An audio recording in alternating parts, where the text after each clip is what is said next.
हस् सुरु गरौँ। प्रोफेसर कृष्ण खनाल नमस्कार, स्वागत छ तपाईलाई हाम्रो यो कन्टेक्स्ट एक्टर भन्ने समसामयिक विषयमा हामीले सुरु गरेको एउटा सुसूचित खालको छलफल, एउटा अलि अनौपचारिक लकडाउनको वास्तविकताहरूलाई मध्यनजर गर्दै तर महत्त्वपूर्ण राजनीतिक सामाजिक मुद्दाहरूमा छलफल गर्ने भनेर सुरु गरेकोमा तपाईले समय निकालिदिनु भएकोमा म एकदमै आभारी छु। धन्यवाद छ हजुरको समयको लागि। धन्यवाद नयनजी, मलाई पनि खुसी लागेको छ। यो लामो समयपछि अलिकति तपाईले जुन कुराहरू गर्नुभयो त्यसको आधारमा हामी केही गम्भीर बहस चाहिँ गर्दैछौँ भन्ने लागेको छ मलाई। हुन्छ, म अलिकति हामीले अरू जेनरली विभिन्न विषयहरू अहिले हामीले भर्खर सुरुवाती स्टेजमै छौँ हामी यो कन्टेक्स्टहरूको कन्सेप्टमा। अनि अहिलेसम्म चाहिँ हामीले 3-4वटा समसामयिक विषयहरूमा छलफल गऱ्यौँ। अहिले चाहिँ हामीले यो अलिकति यो सङ्घीयतालाई चाहिँ 3 श्रृङ्खलामा डिभाइड गरेर एउटा सानो मिनी सिरिज गरौँ, जसबाट चाहिँ यो छलफललाई अलिकति सङ्घीयता अलि जटिल विषय छ त्यसको विभिन्न पाटोहरू हामीले समेट्न सकौँ भनेर म अलिकति सानो परिचयबाट सुरु गर्छु। यो हामीले आज खनाल सरबाट चाहिँ जुन सङ्घीयताको सुरुवाती अवस्था, त्यति बेलाको राजनीतिक विचारधाराहरू, त्यति बेलाको कि एक्टरहरू र त्यति बेलाको डोमिनेन्ट पोलिटिकल आइडियाज, त्यो कसरी एउटा फेडरलिजम पोसिबल भयो विभिन्न मेजर इभेन्टहरूको वरिपरि भन्ने एउटा अलिकति पोलिटिकल कन्टेक्स्ट। अनि त्यसपछि अर्को इम्पोर्टेन्ट कुरा चाहिँ हामीले सुरुवाती समयमा कस्तो खालको डिस्कोर्स गऱ्यौँ र अहिले हाइन्डसाइडबाट हेर्दा त्यो कस्तो देखिन्छ भन्ने कुराहरूमा, र बेसिकली अहिले यति धेरै हामीले इम्प्लिमेन्टेसनको कुरा गर्दा कहाँबाट यहाँसम्म आइपुग्यो भन्ने त्यो लिङ्क नछुटोस् र हामीले अलिकति सङ्घीयताको बहस गर्दा अलि होलिस्टिक पिक्चरमा गरौँ भनेर सरको यो आई थिङ्क हामीलाई धेरै मान्छेहरूको लागि एकदमै इम्पोर्टेन्ट हुनेछ। र यसपछिको 2टा श्रृङ्खलामा चाहिँ हामीले एउटा चाहिँ त्यो पहिलो र दोस्रो संविधान सभामा जसरी यो सङ्घीयताको डिजाइन बन्यो त्यसको राजनीतिक पक्ष र संवैधानिक कानुनी पक्षहरूको दोस्रो श्रृङ्खलामा, र तेस्रो श्रृङ्खलामा चाहिँ हामीले यो प्रणालीको लगभग अब 3 वर्षको कार्यान्वयनमा आइसक्दा ग्राउन्डबाट कस्तो देखिन्छ, स्थानीय सरकारहरूको सञ्चालन कस्तो देखिन्छ, प्रदेश सरकारहरूको सञ्चालन कस्तो देखिन्छ र समन्वय र कहाँ ग्यापहरू छ, इम्प्लिमेन्टेसनको च्यालेन्जहरू हामी त्यो तेस्रो सिरिजमा गर्नेछौँ। यो र यो फेरि पनि सरलाई धन्यवाद दिँदै म आजको छलफल चाहिँ मेरो सहपाठीहरू भनौँ जुन 46 सालको आन्दोलन ताकातिर भर्खरै आएर अब स्कुल पनि त्यो पछि पढेर भनौँ न, त्यो 40 को दशकमा जन्मेको एकजना व्यक्तिले 46 सालको ठुलो जनआन्दोलन देख्यो जब एउटा पञ्चायतबाट बहुदलीय व्यवस्थाको पुनर्स्थापना भयो, त्यसपछि एउटा संविधान बन्यो, त्यसपछि हाम्रो संवैधानिक राजतन्त्र अन्तर्गतको एउटा प्रजातान्त्रिक अभ्यास जुन 48 सालको आम निर्वाचनपछि सुरु भयो, त्यसको 2-3 वर्षपछि अलिकति स्थायित्वहरू बिग्रियो। अर्कोतिर एउटा ठुलो इभेन्ट भनेको 52 सालमा चाहिँ एउटा सानो, त्यति बेला एउटा सानो माओवादी फ्याक्सन अन्डरग्राउन्ड गएर एउटा 10 वर्षसम्म सशस्त्र विद्रोह भयो, जसले सामाजिक र राजनीतिलाई धेरै ठुलो हदसम्म र अलि गहिरो पछिसम्म हुने परिवर्तनहरू आयो। त्यसपछि 62-63 भयो, दोस्रो जनआन्दोलन भयो, राजतन्त्रको अन्त्य भयो, दुईटा संविधान सभाको निर्वाचन भएर फाइनली संविधान बन्यो र अन्ततः हामी एउटा व्यवस्था बिल्कुलै नयाँ अहिलेसम्म हामीले नगरेको, किनकि हाम्रो विगत भनेको एकल राज्य हैन, अब सेन्ट्रलाइज्ड युनिटरी राज्यबाट एकदमै फेडरल रिपब्लिकन, हाम्रो लागि रिपब्लिकनिजम पनि न्यू अभ्यास, फेडरलिजम पनि न्यू अभ्यास र यो पोलिटिकल पावरको डेभोल्युसन पनि नयाँ अभ्यासमा यति धेरै। अनि अहिले संघीयताको कार्यान्वयनमा हामी जुन चुनौतीहरूको कुरा गर्दै गर्दा हामी यहाँ कहाँबाट आइपुग्यौँ र यो फेडरलिजम भनेको एउटा आइडियाको त्यो डिपार्चर कहाँबाट हुन्छ पहिलाको आइडियाहरूबाट भन्ने कुरा अलिकति सरलाई सुरुवातमा चाहिँ हाम्रो संघीयताको र संघीयताको अवधारणाको प्रस्थान बिन्दु अथवा सुरुवाती पोइन्ट सरले कहाँदेखि हेर्नुहुन्छ र त्यो कहाँबाट आउँछ यो सुरुवाती फेडरलिजमको आइडिया हाम्रो देशमा? यो यस्तो छ नयनजी, हेर्नुहोस्, यो मलाई चाहिँ के लाग्दछ भन्दाखेरि धेरै कुराहरू, अब यो फेडरलिजम भनेको इज अ लिबरल भ्यालु है।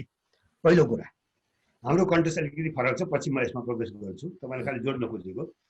जब हामी अलिकति लिबरल सिस्टममा प्रवेश गर्दछौँ, जब फ्रिडम हुन्छ मान्छेलाई, अनि थाहा हुँदो रहेछ। जस्तो 2007 साल 7 सालको क्रान्तिपछि एउटा अलिकति ओपन फ्री एटमोस्फियर आयो पहिलो पटक। त्यसपछि अलिकति भोइस उठ्यो। संहिता मात्रै होइन, संहिता भनेर त्यति चाहिँ राम्रोसँग उठेको थिएन त्यतिखेर। पहिलो कुरा त फ्रिडमसँग के आयो, तपाईँ हेर्नुहोस् त त्यो 12-13 सालतिर भाषा आन्दोलन भएको छ। हिन्दी मात्र होइन, काठमाडौँमा नेवारी भाषाको पनि आन्दोलन छ, अरू भाषाको पनि उठेको छ। त्यो केले दियो भने फ्रिडमले दियो। 2010 जब त्यो तराई काङ्ग्रेस बन्यो, त्यसले चाहिँ नि अलिकति संहिताको मधेसको सन्दर्भमा, त्यो पनि तराईको सन्दर्भमा संहिताको अलिकति त्यो आइडियासम्म फ्लोट गरेको छ। त त्यसको डिटेल खासै त्यति छैन। मैले खालि जोड्न खोजेको यो जब चाहिँ मान्छेलाई स्वतन्त्रता बढी हुन्छ, त्यो स्वतन्त्रताभित्र धेरै कुराहरू समाजमा विद्यमान भएको हिजो रोकिएर बसेका आकांक्षाहरू प्रकट हुने चाहिँ हुँदो रहेछ। मैले चाहिँ त्योसँग खास हिस्ट्रीसँग कुन पोइन्टबाट कुन डिपार्चर पोइन्ट हो भनेर भन्नुभन्दा त्यो आइडियासँग त्यसरी जोडिन्छ। अब ठ्याक्कै भन्नुपर्दाखेरि त तपाईँको यस्तो छ कि कुरा अलिअलि गर्दा गर्दै हामी संहितामै हामीले स्वीकारै गर्नु परेको अवस्था त अन्तरिम संविधान जारी भएर मधेस आन्दोलन भइसकेपछि त्यसलाई सम्बोधन गर्ने क्रममा तपाईँको 63 साल माघमा होला होइन। अब पुसमा संविधान आयो, संविधान त्यसले चाहिँ नि प्रष्टसँग संहिता भन्न सकेन। मधेसमा आन्दोलन सुरु भयो। मधेसको आन्दोलनलाई सम्बोधन गर्ने क्रममा तत्कालीन भनौँ प्रधानमन्त्री स्वर्गीय गिरिजाप्रसाद कोइरालाले र संहितामा जानी गरेर हामी गर्छौँ। त्यसपछि संविधान अन्तिम संविधानमा पहिलो संशोधन भयो। तर अहिले पछाडि हेर्दा सर संहितामा हामी त्यसको ठ्याक्कै भन्नु पर्दाखेरि तर यसको पछाडि पृष्ठभूमि छ। हजुर, त्यो कहाँबाट सुरु गर्ने यो बहुत चाहिँ नि एउटा छ। हजुर, जस्तो अब अहिले तपाईँले भन्दाखेरि मैले के सम्झँदैछु भन्दाखेरि आज हामी जुन छलफल गर्दैछौँ आजको दिनमा हामी त सङ्घीय अभ्यासमा छौँ। अहिले मुलुकमा सङ्घीय प्रणाली छ, तर पनि मानिसहरूमा कतिपय उसमा चाहिँ आशंका छ संहिता टिक्दैन कि जाने हो कि होइन, यो क्याजुअलिटी यो चाहिँ नि तपाईँको उसमा पर्छ कि दुर्घटनामा पर्छ कि भनेर अझै पनि हाम्रो मानसिकता संहिता अनुकूल भइरहेको छैन आज पनि। भनेको यसको पछाडि यसको जोडिन जान्छ, फेरि यो पृष्ठभूमिमै जान्छ। हिजोका दिनमा हामीले संहिताको कुरा गर्दाखेरि त्यहाँ भएका न्यूनताहरू, त्यहाँ भएका कमी कमजोरीहरूका कारणले आज पनि हामी संहिताको कुरा गर्दाखेरि एउटा आत्मविश्वासका साथ ढुक्क भएर संहिता अब हाम्रो चाहिँ निर्विघ्न बाटो भयो भनेर भन्न सकिरहेको छैन। फेरि तपाईँले उठाएको प्रश्न अत्यन्तै महत्त्वपूर्ण छ। आज तपाईँसँग यसरी बसेर कुरा गर्दाखेरि पनि म पछाडि फर्केर पछाडितिर यदि हिजोका दिनहरूमा हामीले यहाँ कहाँ यसको सुरुवात गऱ्यौँ, कहाँ गल्ती भयो भन्ने कुरा एउटा रेट्रोस्पेक्सन पनि यसले दिन्छ हामीलाई यो छलफल। त्यसैले मलाई लाग्दछ म त अब तपाईँसँग दुई तिनवटा कुराहरूमा जान चाहन्छु। एउटा त मैले अलिकति एउटा स्वतन्त्रतासँग जोडेँ। तपाईँ एउटा इन्ट्रेस्टिङ हेर्नुहोस्, पञ्चायत काल थियो, बेग्लै खालको वातावरण थियो। तपाईँ त अब केटाकेटी हुनुहुन्थ्यो होला, म त अलिकति बुझ्ने पनि भइसकेका थिएँ, अलिकति लोकतन्त्रको कुरा गर्न थालिसकेका थिएँ। विद्यार्थी छँदा नै अलिअलि त्यो चाहिँ लाग्न थालिसकेका थियो, एउटा लोकतन्त्र स्वतन्त्रताको चाहिँ नि मलाई छुन थालिसकेका थियो। जनमतसङ्ग्रह घोषणापछि हेर्नुहोस्, जनमतसङ्ग्रह भयो। जनमतसङ्ग्रह हुने बित्तिकै यो आज हामी जनजातिका कुरा गर्छौँ, विभिन्न जनजाति सङ्घका कुरा गर्छौँ, कहाँबाट आयो? थिएन त यो त अगाडि। जनमतसङ्ग्रह घोषणापछि जनमतसङ्ग्रह मलाई लाग्छ जनमतसङ्ग्रह सम्पन्न भइसकेपछि अथवा त्यसको अन्तिमतिर पुग्दाखेरि केही जनजाति चेतनाहरू, जनजाति अभ्यास सुरु गरे। पहिलो नेपाल मगर सङ्घ बन्यो, बहादुर खपाङ्गी त्यसका चाहिँ नि एक्टिभिस्ट थिए। पहिला उनी शिक्षक थिए। जनमतसङ्ग्रह घोषणा लगत्तै शिक्षक आन्दोलन चल्यो मुलुकमा। त्यसपछि फेरि उनी शिक्षकबाट विश्राम लिएर यतातिर चाहिँ जनजातिको मुद्दालाई बनाए। मगर सङ्घ बन्यो, तपाईँको गुरुङ सङ्घ बन्यो, राई मगुराली भनेर पछि फेरि शेर्पा तामाङ सेता मगुराली भनेर पञ्चायतको त्यो चाहिँ जनमतसङ्ग्रह पछिको पोस्ट रेफरेन्डम पेजमा नेपालको राजनीतिमा पञ्चायतै थियो, निर्दलीयता नै थियो, तर यो चाहिँ नि आवाजहरू उठ्न थालिरहेका थिए। अब जब 46 सालको आन्दोलन भयो, 46 सालको आन्दोलन यो विषय मुद्दा थिएन। त्यतिखेर नितान्त रूपमा तपाईँको एउटा 17 सालको घटनाले अपहरण गरेर लिएर गएको प्रणालीको पुनर्स्थापना, संसदीय लोकतन्त्रको पुनर्स्थापना, बहुदलीय अभ्यास गर्ने यो खालको चाहिँ नि कुराहरू थिए त्यतिखेर 40 सालको आन्दोलनको एजेन्डा चाहिँ नि। तर यो एलिमेन्टहरू संहितासँग जोडिएका कतिपय तत्त्वहरू चाहिँ नि समावेश भइसकेका थिए। जस्तो चाहिँ तपाईँको गजेन्द्र नारायण सिंह राष्ट्रिय पञ्चायतमा चुनाव लडेर दोस्रो चुनावमा आउँदाखेरि उहाँले चाहिँ भन्दै हुनुहुन्थ्यो कि यो सद्भावना परिषद भन्ने पार्टी त भन्न पाइँदैन थियो। सद्भावना परिषदको कुरा गरेर मधेसका मुद्दाहरूलाई उठाउन थाल्नु भएको थियो तत्कालीन राष्ट्रिय पञ्चायतले। अघि मैले भने केही जनजाति सङ्घहरू सङ्गठनहरू निर्माण भइरहेका थिए। उनीहरूले आफ्नो भाषाका कुरा, आफ्नो संस्कृतिका कुरा, आफ्नो स्वायत्तताका कुराहरू उठाइरहेका थिए। भनेपछि त्यो व्यक्त रूपमा संहिता नभने पनि संहितालाई बुझाउने केही तत्त्वहरू 46 सालको आन्दोलन अगाडि नै निर्माण भइरहेको थियो नेपालको राजनीतिमा। 46 सालको आन्दोलनपछि पार्टीहरू खुले, आन्दोलन हुने बित्तिकै, सफल हुने बित्तिकै सद्भावना परिषद तत्कालै सद्भावना पार्टीमा रूपान्तरण भयो, नेपाल सद्भावना पार्टी भनेर। उसको चाहिँ उसले तुरुन्तै चाहिँ संहिताको मुद्दालाई उठायो। केही तपाईँको जनजातिसँग आन्दोलनसँग जोडिएका अरू जस्तो अहिले चाहिँ पछि यो राष्ट्रिय जनमुक्ति पार्टी भन्छ, त्यतिखेर राष्ट्रिय जनमुक्ति मोर्चा थियो जस्तो लाग्छ। अर्को चाहिँ तपाईँको जनजाति मोर्चा, त्यस्तै विभिन्न यसरी आइरहेका थिए। र त्यहाँ तपाईँको यही नै अब यो जनजाति सङ्गठनहरूको एउटा छाता सङ्गठन निर्माण भयो, जनजाति महासङ्घ भनेर। अनि मलाई सम्झना छ त्यतिखेर उनीहरूले धेरै उसमा संविधान सभा, संविधान सुझाव आयोगसँग गएर आफ्ना कुरा राखेका छन्। भाषाको कुरा उठेको छ, जातिको कुरा उठेको छ, संहिताकै कुरा उठेको छ। अनि त्यतिखेर यो कुरालाई सेकेन्डरी मानियो, यो डाइभर्सिटी रिलेटेड कुरालाई। हेर्नुहोस् है, 90 को कुरा भन्दैछु म। 1990 मा हाम्रो कन्स्टिट्युसन हामी बनाउँदै थियौँ। 1990 ग्लोबल स्केलमा तपाईँको डाइभर्सिटीको कुरा चाहिँ नि एकैपटक त्यो रिलिज भएको समय पनि हो। थर्ड वेभ अफ डेमोक्रेसी अलि अगाडि सुरु भयो। तर त्यसको क्लाइमेक्स, थर्ड वेभ अफ डेमोक्रेसीको क्लाइमेक्स भनेको लेट 80s र बिगिनिङ अफ 1990। त्यो बेलामा वर्ल्ड पोलिटिक्समा त तपाईँको आइडेन्टिटीका कुराहरू, इन्क्लुजनका कुराहरू, डाइभर्सिटीका कुराहरू त धेरै प्रखर भएर आइसकेका थिए। र हामी कहाँ चाहिँ त्यसको केही ठाउँमा, केही चाहिँ भनौँ केही इन्टेलेक्चुअल कम्युनिटीमा त्यसको चेतना थियो, केही एक्टिभिस्टमा थियो, तर मेन स्ट्रिम उसमा त्यसको पटक्कै प्रवेश गरेको थिएन। त्यसले गर्दा संविधान निर्माताले त्यतिखेर यो प्रायोरिटीको विषय भएन।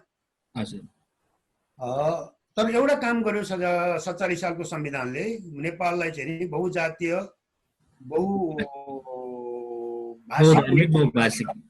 बहुधार्मिक चाहिँ होइन, बहुजातीय र बहु चाहिँ नि यो सांस्कृतिक पनि छ जस्तो लाग्छ, बहुभाषिक र बहुजातीय।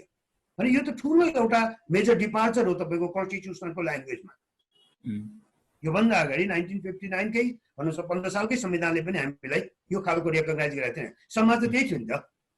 समाज त तपाईँको एकैपटक 1990 मा आएर बहुजातीय बनेको त होइन। समाज त हिजोदेखि नेपाल, आजको नेपाल बनेका दिनदेखि नै नेपाल बहुजातीय, बहुभाषिक, बहुसांस्कृतिक, बहुधार्मिक हुँदै हो। तर यसलाई पनि मान्यता तपाईँको बहुधार्मिकतालाई बाहेक बहुजातीय र बहुसंस्कृति, बहुभाषाका कुरालाई 47 सालको संविधानले स्वीकार गर्यो। त्यो मलाई लाग्छ एउटा निकै ठुलो चाहिँ त्यो एउटा एचिभमेन्ट पनि हो त्यतिखेरको सन्दर्भमा। तर भइदियो त्यहाँ ल्याकिङ के भयो भन्दाखेरि बहुभाषिकतालाई, बहुजातिलाई स्वीकार गरेपछि त्यसको चाहिँ एक्सर्साइज गर्ने ठाउँ कोही त, त्यसको स्पेस त चाहियो नि त, होइन? एउटा तपाईँ सैद्धान्तिक रूपमा स्वीकार त गरियो, मान्छे भनेर तपाईँले स्वीकार गरिसकेपछि मान्छेले खोज्ने कुरा पनि दिनु पर्यो नि त, होइन? भनेपछि त्यहाँ मलाई लाग्छ के कुरा हाम्रो कमी भयो भने त्यसले ठिक छ संविधानले बोलेन तर अभ्यासबाट गर्न सकिन्थ्यो। जस्तो एउटा उदाहरण दिउँ, त्यतिखेर भाषा प्रयोगको कुरा आयो। भाषा प्रयोगको कुरा, नेपाल बहुभाषिक मुलुक हो। भाषा काठमाडौँ महानगरमा नेवारी भाषाको कुरा आयो, जनकपुर नगरपालिकामा मैथिलीको, त्यस्तै गरेर मलाई लाग्छ राजविराज मैथिली, राजविराजको चाहिँ नि सप्तरी जीविस होला। यो 3टाले स्थानीय भाषाको प्रयोगको पहल गरे। यो विषय सर्वोच्चमा गयो, सर्वोच्चले रोकिदियो, संविधानले अनुमति दिएको छैन, हुँदैन, यो अर्को भाषा प्रयोग गर्न पाइँदैन भनेर। अब सर्वोच्चले इन्टरभेन गर्न सक्थ्यो, पोजिटिभ इन्टरभेन गर्न सक्थ्यो। नेपाल बहुभाषिक देश भनेर संविधानले मान्यता दिएको हुनाले यसलाई कानुन बनाऊ भनेर सरकारलाई निर्देशन दिन सक्थ्यो नि त। तर उसले यो संविधानमा व्यवस्था छैन भनेर ड्यामडुममै ढोका बन्द गरिदियो। यसले मान्छेलाई वञ्चितको फिल भयो नि त। हाम्रो संविधानले हामीलाई बहुभाषिक कुरा दिने, तर तैपनि त्यतिखेर अब भाषाको नाममा अलिकति विभिन्न भाषामा रेडियो नेपालबाट समाचार भन्ने सम्बन्धका कुराहरू आए। यो एउटा पृष्ठभूमि हो हेर्नुहोस्। तर हामीहरूसँग त्यसपछि बिस्तारै यो बढ्दै बढ्दै बढ्दै गयो। जनजाति महासङ्घले आफ्ना कुराहरू उठाउन थाल्यो, सद्भावना पार्टीले भने। अब त्यतिखेर मेन स्ट्रिम पोलिटिक्समा इन्टरै गर्न सकेको छैन संहिता चाहिँ। पछि माओवादीहरूले विद्रोह सुरु गरे। अहिले तपाईँले भन्नुभयो 52 सालमा 96 जाँदाखेरि उनीहरूले यो हुँदैन भने। अब यो कुरामा केही सैद्धान्तिक बुझाइले भिन्न छन्। हेर्नुहोस्, आज अब पोलिटिक्समा आइसकेपछि जसै व्याख्या गरे पनि हुन्छ। त्यतिखेर माओवादीका डकुमेन्टहरूलाई हेर्ने हो भनेदेखि त्यसले अर्कै भन्छ। उनीहरूले किन तपाईँको बन्दुक समातेको भनेर हेर्ने हो भनेदेखि उनीहरू त त्यो माओको बेलाको चिनिया मोडेलमा जान चाहन्थे नि त। हो, त्यसको मेरो अलिकति पछि त्यो ठ्याक्कै अहिले सरले त्यो 47 सालको संविधान र त्यसपछि कुरा गर्दा ठ्याक्कै त्यो अब यही समयमा त्यो माओवादीको जुन जस्तो राजनीतिक पृष्ठभूमिमा त्यो सशस्त्र द्वन्द्व सुरु भयो र त्यसले चाहिँ एउटा अलि आई थिङ्क त्यति बेला सुरुमा मान्छेले आकलन गरेको भन्दा त्यसको स्ट्रेन्थ, त्यसको अपिल र त्यसको म्याग्निट्युड सबै छोटै समयमा त्यो काठमाडौँ बाहिर सहरी क्षेत्र बाहिरकोमा चाहिँ जुन एउटा भयो, एउटा देशको माहौलै परिवर्तन भयो सामाजिक र राजनीतिक, त्यो एउटा आइडियाको लेभलमा थियो। तर अलि मैले यसैमा यो पछिको क्वेसन जोड्न किन चाहेँ भने माओवादीले भनौँ न द्वन्द्वकालको अन्त्यतिर जुन त्यो जातीय र क्षेत्रीय पहिचान भनेर एउटा क्लस्टर आइडिया गर्यो, एउटा अहिले पछाडि फर्केर हेर्दा जुन हाम्रो अर्ली डिस्कोर्स विशेष गरी पहिचान सम्बन्धी डिस्कोर्सको आधार चाहिँ त्यही भयो जस्तो लाग्छ हैन? तपाईँले ठिकै भन्नुभयो हैन। मैले खालि के जोड्न खोजेको भन्दाखेरि उनीहरूले एउटा माओवादीका त्यतिखेर 40 सूत्रीय मागकै कुरा हैन, त्यति मात्रै नभइकन अब वास्तवमा यो माओवादीको डकुमेन्टहरू उसको पार्टीले, माओवादी पार्टीले पारित गरेका दस्तावेजमा गएर हामीले हेऱ्यौँ भनेदेखि अलिक बेग्लै खालका उत्तरहरू भेटिन्छ होला।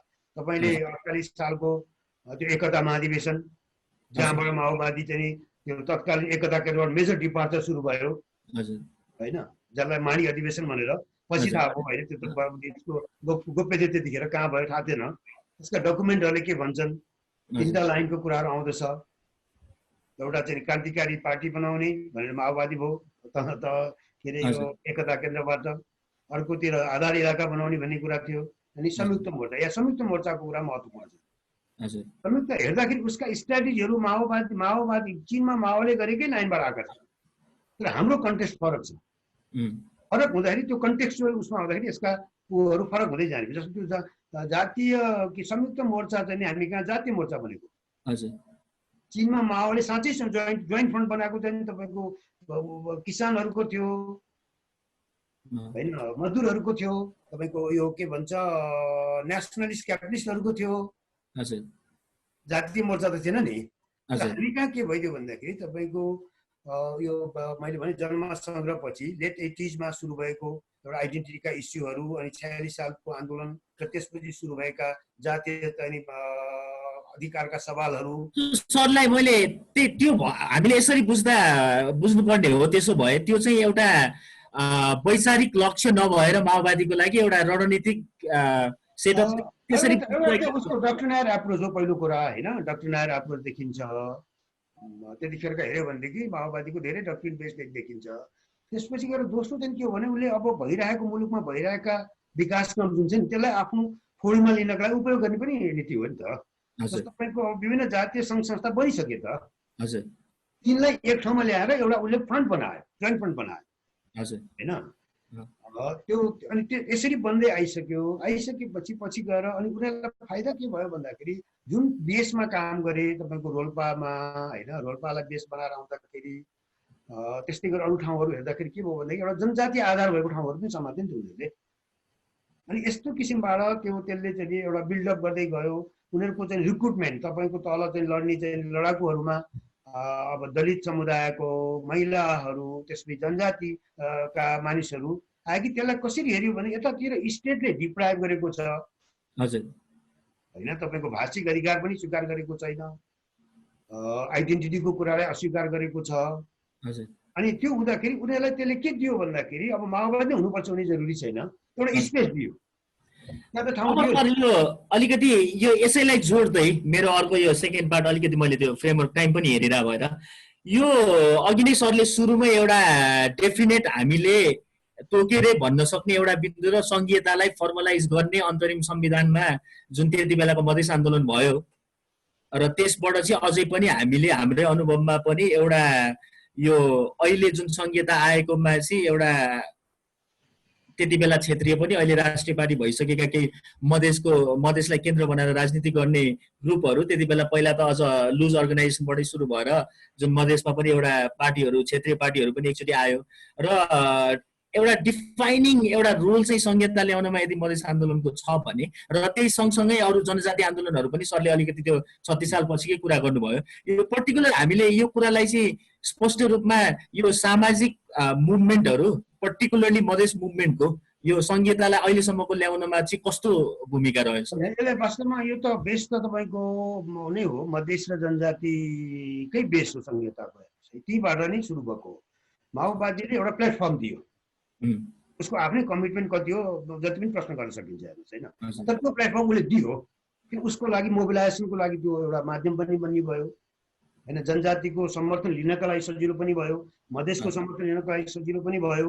मधेस मुक्ति मोर्चा भन्ने, मधेस मुक्ति मोर्चा त उसको चाहिँ एउटा एफिलिएटेड भित्र उसको एफिलिएटेड फ्रन्टलाइन अर्गनाइजेसन थियो होइन, त्यसको आधारमा अहिले चाहिँ के अरे अब के यादव मातृका यादवहरू सुरुमा त हाम्रो उपेन्द्रजी पनि हुनुहुन्थ्यो के अरे, यसरी त्यसले एउटा प्लेटफर्म चाहिँ दियो, स्पेस दियो के माओवादीले। उसको आफ्नो चाहिँ कमिटमेन्ट कति हो, उसको अन्डरस्ट्यान्डिङ कस्तो हो।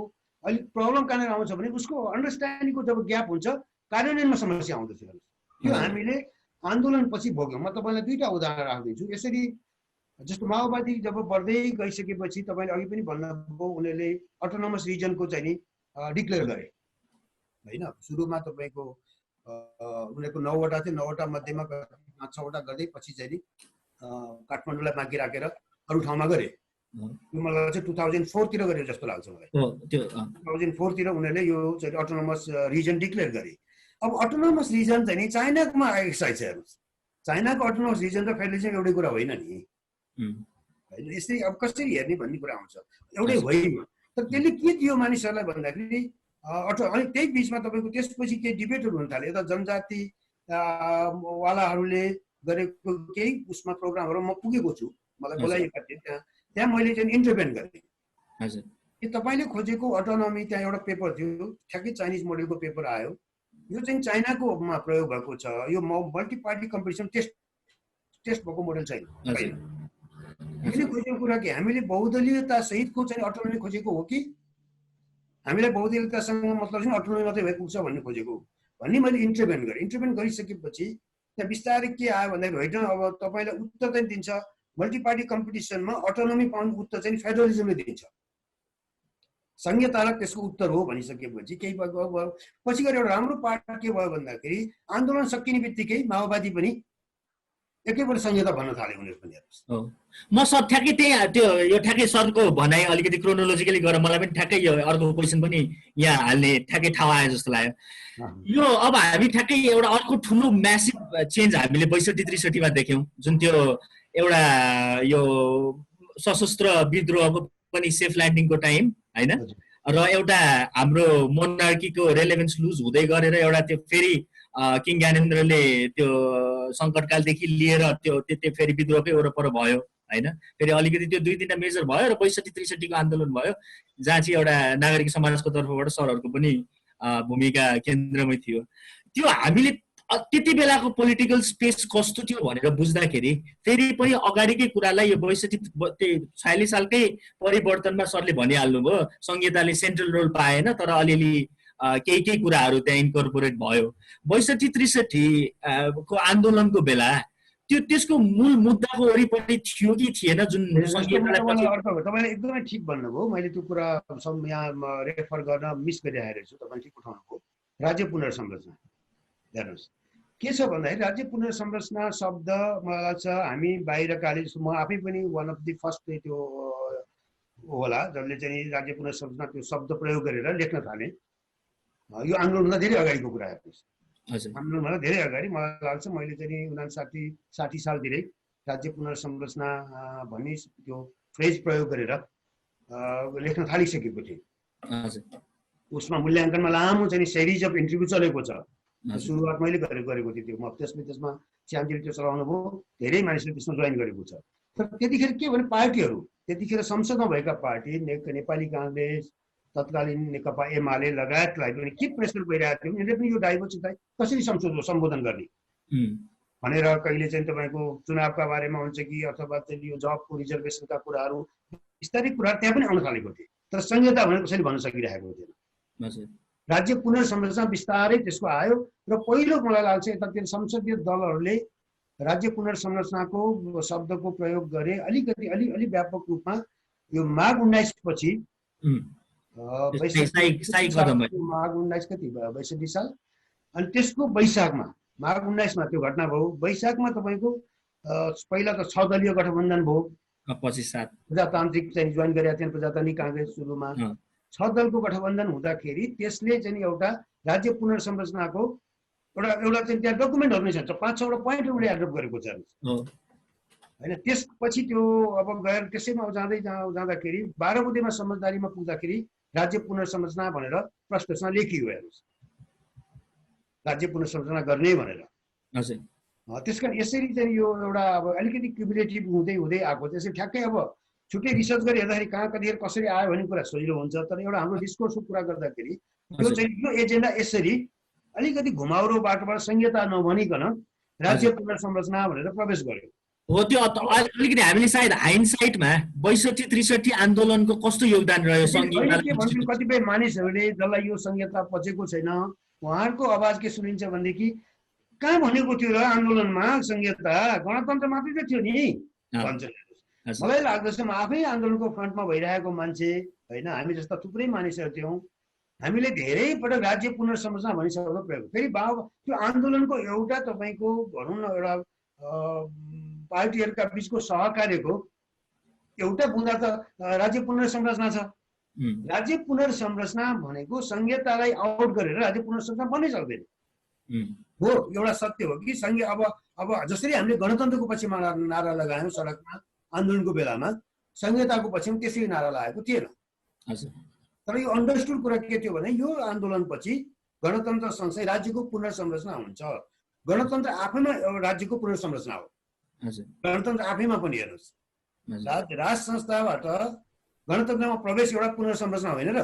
त्यसका जोडिएका अरू कुराहरू पनि पुनर्संरचना आउँछ। किनभनेदेखि तपाईँको त्यसपछि अब त्यसैको आधारमा शान्ति सम्झौता भयो होइन। शान्ति सम्झौतामा राज्यको पुनर्संरचना गर्ने कुरा लेखिएको छ, प्रश्न लेखिएको छ। अन्तरिम संविधान बन्यो। जातीय भाषिक लैङ्गिक क्षेत्रीय धार्मिक यी सबै कुराको चाहिँ सम्बोधन गर्न, राज्यको पुनर्संरचना गर्ने, अन्त्य गर्नको लागि भनेको छ। यो विभेदको जातीय धार्मिक भाषिक क्षेत्रीय विभेदको अन्त्य गर्नका लागि राज्यको पुनर्संरचना गरिनेछ मात्रै भनियो हेर्नुहोस् अन्तरिम संविधानमा। तर कुन आधारमा राज्यको पुनर्संरचना हुन्छ भने संहिता भन्ने शब्द त्यहाँ परेको थिएन। त्यति बेला अब त्यो मधेसको एंगल त्यहाँ जोडियो।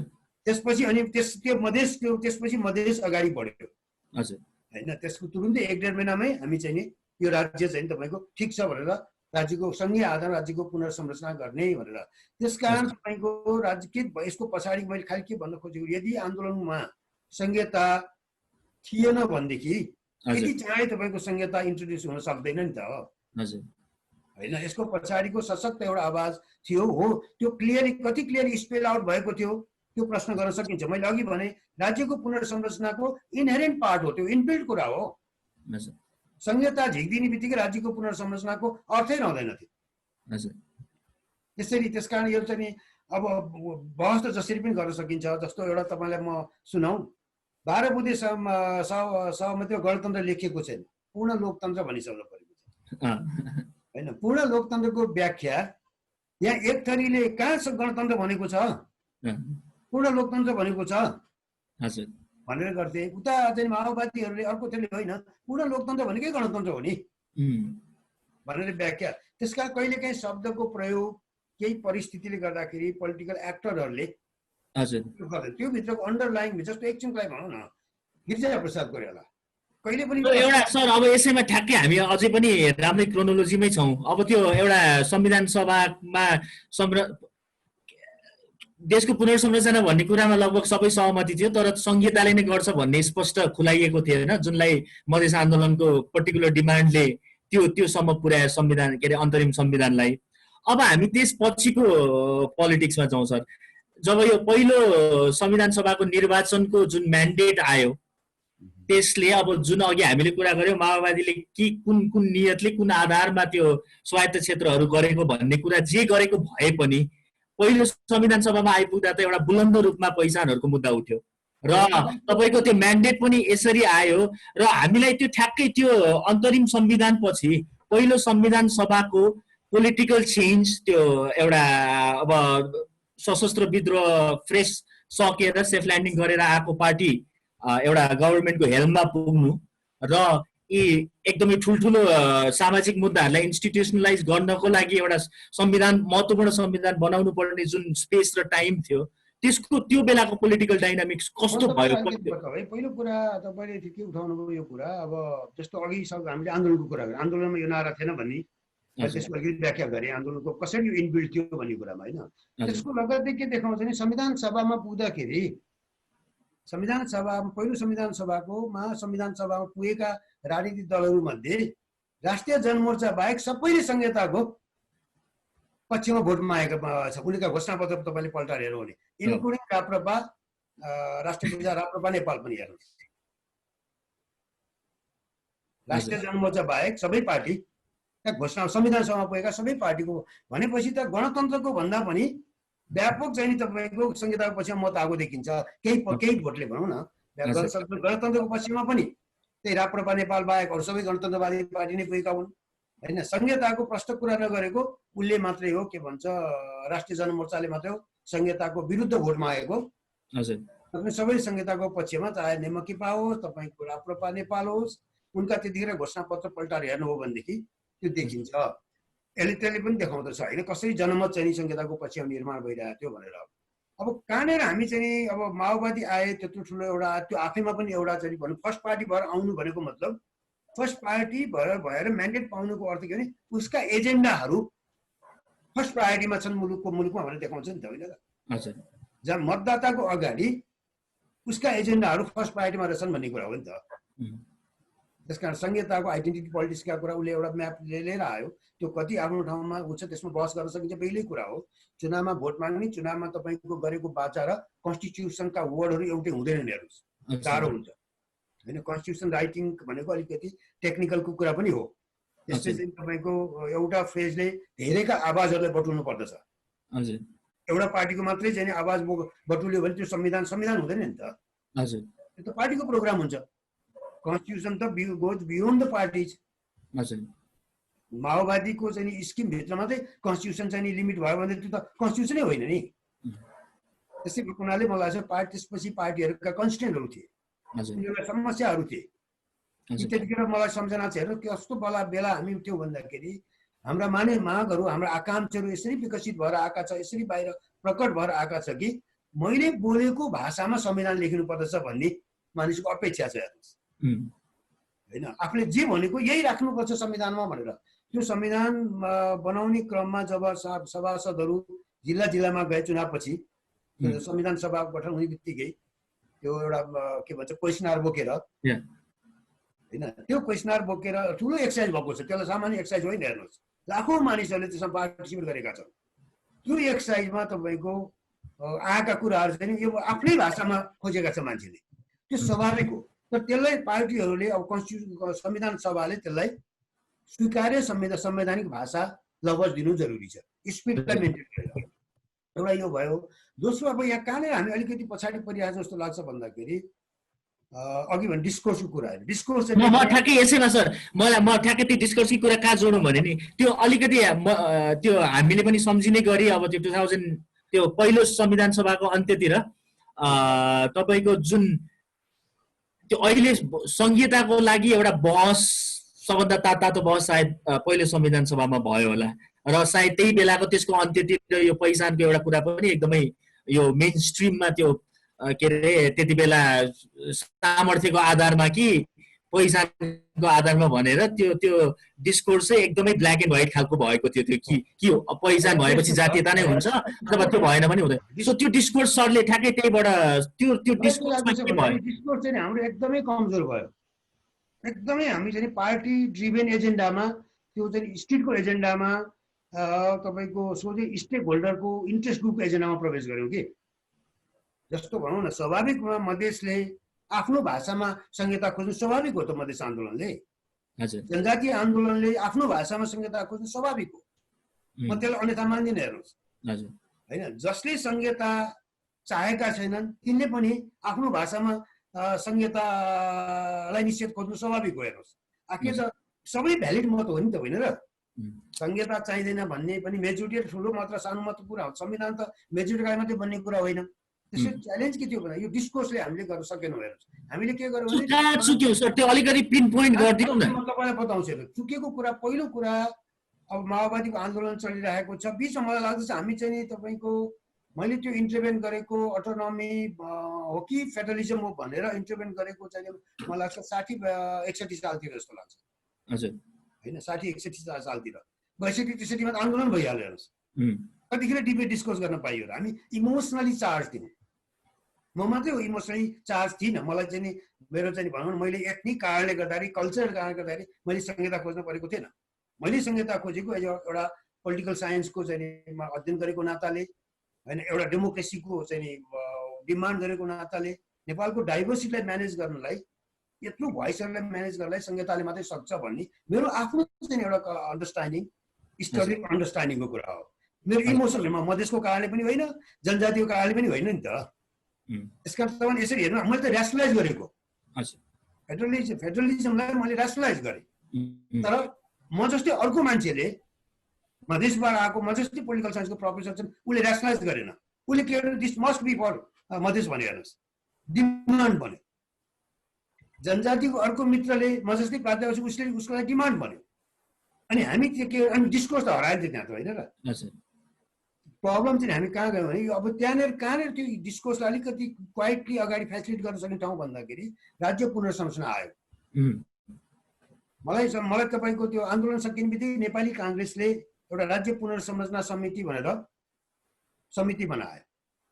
यसमा मलाई पनि राख्यो त्यो समितिमा एकजना सदस्यका रूपमा। पछि राष्ट्रपति हुनुभयो, डाक्टर राममोहन यादवको संयोजकत्वमा त्यो समिति बनेको थियो। मैले त्यो समितिमा पहिला लिखित रूपमा 10 पेजको चाहिँ एउटा कन्सेप्ट पेपर दिएँ, यो खालको हुनुपर्दछ भनेर। त्यसैमा मैले तपाईँको यो चाहिँ राज्य पुनर्संरचना आयोग चाहिन्छ है, यो त्यत्तिकै सजिलोसित बनाउन मिल्दैन। यसमा अलिकति हाम्रो गहिरो अध्ययन पनि चाहिन्छ। राज्य पुनर्संरचना आयोगको एउटा चाहिँ त्यो सुझाव दिएको थिएँ मैले मेरो कन्सेप्ट नोटमा। अर्को चाहिँ यो मिश्रित चाहिँ निर्वाचन प्रणालीमा जाउँ, एकैपटक समानुपातिकमा जानुभन्दा अलिकति यो मिक्स गरेर गयौँ भनेदेखि हामीलाई त्यसले उ गर्छ, पछि अर्को फेजमा जान सकिन्छ। अलिक अनुहार पनि चाहिन्छ। भोट हाल्दाखेरि मतदाताले अनुहार पनि देख्नुपर्छ, पार्टी मात्रै मात्रै हुँदैन, आफ्ना प्रतिनिधि अनुहार पनि देख्नुपर्छ भनेर यो मिश्रित चाहिँ प्रणालीको मैले त्यहाँ प्रस्ताव गरेँ। यो दुईटै कुरा अन्तरिम संविधानमा गयो। हेर्नुहोस्, तर राज्य पुनर्संरचना आयोग बन्दै भनेन। अन्तरिम संविधान घोषणा हुने बित्तिकै राज्य पुनर्संरचना आयोग बनाउन सकिन्थ्यो, अथवा मधेस आन्दोलन पछि भए लगत्तै बनाएको भए हुन्थ्यो। त्यसले समय दिन्थ्यो। हेर्नुहोस्, तर कुन बेला राज्य पुनर्संरचना आयोग बन्यो भने पहिलो संविधान सभाले रिपोर्ट ल्याइसकेपछि राज्य पुनर्संरचना समितिले 14 प्रदेशको, तपाईँले भने जस्तै यो चाहिँ के भन्छ पहिचान र सामर्थ्यका आधारमा 14 प्रदेशको उसले चाहिँ नि जब प्रस्ताव गर्यो बहुमतले, त्यो प्रस्तावको गरिसकेपछि त्यसमा सहमति गर्न नसकेर गाह्रो भएर सडक तात्न थाल्यो। अनि मात्रै धेरै ढिलो गरेर राज्य पुनर्संरचना आयोग पनि त्यो पनि केवल पार्टीको डिमान्डमा, त्यहाँ एक्सपर्टको लेभलबाट पुरा हुन सक्ने न समय थियो न एक्सपर्ट भन्न मिल्ने खालका मानिसहरू थिए, एकाध अपवाद बाहेक। हजुर, त्यसले गर्दा हामी डिस्कोर्स नै गर्न पाएनौँ कि। सर, यो डिस्कोर्सकै कुरामै म डिस्कोर्सकै कुरामा छु। सरको बाँकी कुरा म सुन्न इच्छुक छु। तर यो अलिकति यो डिस्कोर्सको ओनरसिप भनेको हाम्रोमा एउटा त अब त्यो 62-63 मा पनि त्यो एउटा सिभिल सोसाइटीको एकदम प्रोमिनेन्ट रोल सायद अहिले रिसेन्ट हिस्ट्रीमा हाईमा सायद 62-63 मै थियो। नागरिक आन्दोलनको नागरिकको आवाज सबभन्दा बुलन्द भएर एउटा इन्फ्लुएन्सियल लेभलमा पुगेको। यो डिस्कोर्सको कन्ट्रोल गर्ने भनेको आई थिङ्क हाम्रोमा मेजर पोलिटिकल पार्टिजै हो होइन। एउटा त्यो एक्टरको हामीले यो संहितालाई यहाँसम्म ल्याउनेको एक्टरहरूको कुरा गर्दा हो पहिलो संविधान सभामा म्यान्डेट अलिकति चेन्ज भएर एउटा माओवादीले बोकेको म्यान्डेट ले जित्यो, तर त्यो कम्प्लिटली हाम्रो अनफर्चुनेट अथवा पहिलो संविधानले बनाउन नसकेपछि त्यो म्यान्डेट एउटा सेन्समा त रिभर्स भयो दोस्रो संविधान सभाको पछि। र हामीले तर अझै पनि हामीसँग त्यही पार्टी त्यही नेतृत्व र लगभग त्यही पार्टीहरूकै स्ट्रक्चरले नै हामीलाई संहितामा डोर्याइरहेको हो। अहिलेको नेकपा, तत्कालीन नेकपा एमाले र नेकपा माओवादी र नेपाली कङ्ग्रेस अथवा अनि साइडमा हाम्रो राप्रपाहरू। सो त्यो एउटै पोलिटिकल स्ट्रक्चरले डोर्याइरहँदाखेरि यो अहिले हामीले कहिलेकाहीँ सुन्छौँ अहिले नेतृत्वमा हुनुभएको चाहे त्यो नेकपाबाट हुनुहोस् चाहे त्यो नेपाली कङ्ग्रेसबाट हुनुहोस्मा पनि एउटा यो संहिताप्रति अपनत्व छैन भन्ने जुन एउटा छ होइन। र अलि त्यो एउटा अङ्ग्रेजी फ्रेजमा रिलक्टेन्ट फेडरलिस्टहरूले हामीलाई शब्द भन्थे मै भन्थे रिलक्टेन्ट फेडरलिजममा रिलक्टेन्ट फेडरलिस्ट छन् हामी कहाँ हाम्रो फेडरलिस्ट रिलक्टेन्ट हुनु इन्क्लुडिङ माओवादी। सो त्यो क्यारेक्टर अलिकति त्यो पार्टीहरूको क्यारेक्टर संहिता प्रतिको त्यो पनि भनिदिनुहुन्छ भन्दा दुई तीनटा कारणले जस्तो लाग्छ। एउटा के भइदियो भने हामी अनफर्चुनेटली मैले अघि डिस्कोर्सको चाहिँ एउटा चाहिँ भनौँ एउटा अलिकति इन्फर्म डिबेटको कमी भयो। हजुर डिबेट मात्रै डिस्कोर्स भयो, हजुर इन्फर्म डिबेट भएन, रिजन बेस्ड डिबेट भएन, ऱ्यासनल डिबेट भएन। हुन्छ कि हुँदैन। अनि त्यो कस्तो अवस्था आयो भने कसले भन्छ यो भनेपछि होल उसमा कसरी गयो भन्दाखेरि अब अधिकांश तपाईँको पाहाडको चाहिँ खसार्य कम्युनिटीमा जस्तो बाहुन छेत्रीहरू संहिताको विरोधमा भने जस्तो भयो, जनजाति र मधेसी एज ए होल तपाईँको संहिताको पक्षमा भने जस्तो भयो।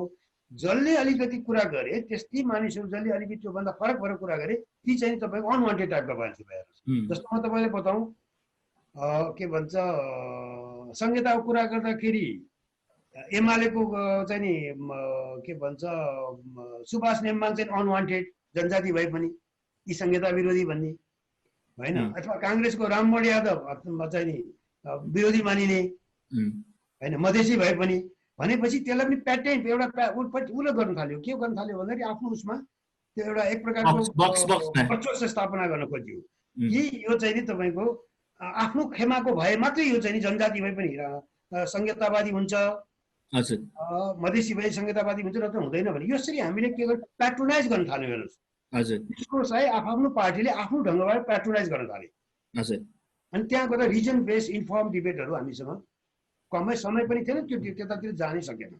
अनि नजाने बित्तिकै के हो भने पार्टीहरूले अब उनीहरूको चाहिँ अनुकूलतामा उनीहरूको चाहिँ तपाईँको गिभ एन्ड टेक पनि फेरि त्यहाँ कस्तो खालको हुन थाल्यो भन्दाखेरि त्यहाँ तपाईँको मलाई ऊ छैन। मैले चाहिँ सानो सानो ग्रुपमा थुप्रो काम गरेको छु। पछि संविधान सभाको निर्वाचनपछि पनि सभासदहरूसँग सिनियर लेभलमै पनि पार्टीहरूसँग इन्डिभिजुअली मैले आफैले पनि प्रयत्न गरेर तपाईँको प्रचण्डसँग हुनसक्छ कि बाबुरामजीसँग हुनसक्छ कि यतातिर काङ्ग्रेसका चाहिँ रामचन्द्रसँग हुनसक्छ कि यता माधव नेपाल लगायत थुप्रै मानिसहरूसँग मैले आफैले पनि इनिसिएटिभ लिएर कुराकानी गरेको छु।